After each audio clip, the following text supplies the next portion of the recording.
I'm making notes here, Virgo, because it's a very, very important month for you. Let's animate the chart so we can, oh, there it is there. So we can show you this combination of Mercury and the Sun in your 12th house as the month starts. Sure, you've got Mars, the bold, dynamic Mars, and the attractive, persuasive Venus in your Sun sign. But the reason this conjunction in your 12th house, the hidden house, the secret house, is so important because the transit of the moon here into this 12th house signifies a new moon this month.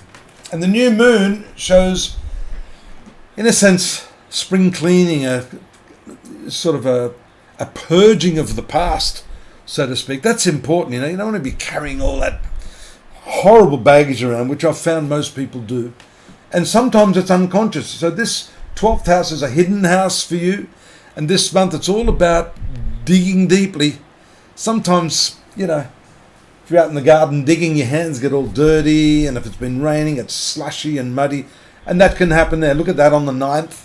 There's the conjunction, and you're ferreting out information right now, looking into your past, and as ugly as it is, don't avoid it. You've got to dig it up, toss that shit out, and move on.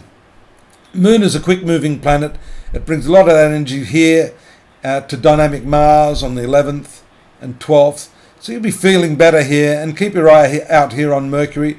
I think you pretty much have done your job by the 13th of 12th, 13th, when Mercury, your ruler, moves into your sun sign. And this is a great, what we call the Mercury return. It really stimulates your intellect, your communication, your sense of exploration.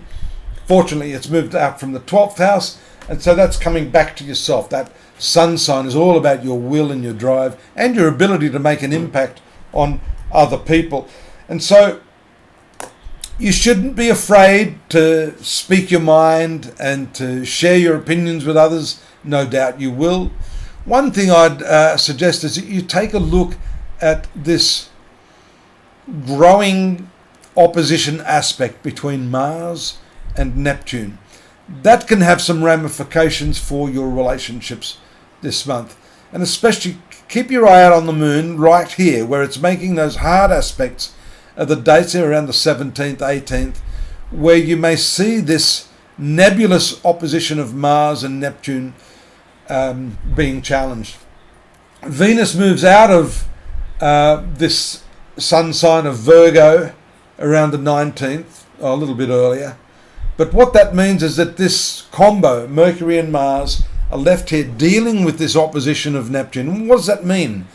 Basically means that one's drive or will is somewhat curtailed. There may be some problem that you have ideologically with your partner. Neptune is the planet of ideas, and you notice here, Virgo, the retrograde movement of this planet. You'll also notice the retrograde movement of Jupiter, which is also one of the primary rulers of your 7th house and relationships. So that is pretty significant and points to this month not only being a spring cleaning of yourself, but I think that's necessary in the context of the relationship that you're having. This can be a paralyzing sort of influence. Look, it's getting stronger and stronger. There it is at 17 degrees around the 27th. With Neptune at 22, and that's moving retrograde. So that's a fast-moving opposition aspect, and that can be certainly problematic in terms of your vision for where your relationship should be or where you want it to be. Mercury moves out of this area just as the Sun is moving in to this area. And that tells us that your negotiation skills may give way for sheer reactive tendencies based upon confusing signals. Now, those signals may be given off by your partner, business partner, lover, spouse, and maybe people in the general public if you're dealing with them. So you've got to be extremely careful in these last few days of the month. And I've sort of gone overboard there into the next month. We can stop that because when the Sun and Mars are here, without the benefit of that Mercury, you're likely to be reactive. get into combative fights. And you may find afterwards, when the dust settles, that it's like, well, what was all that about? So it can be a nebulous sort of argument based upon misunderstandings, cross lines, third-party interference, that sort of thing. You're best to step back, listen more than you speak, and that's going to help sidestep any of those problems.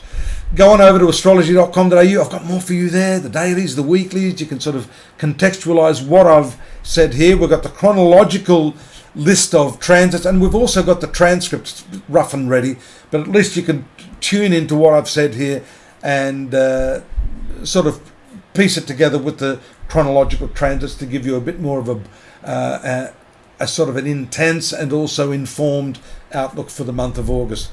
Drop me a line, subscribe, and I'll see you here next month. Bye-bye.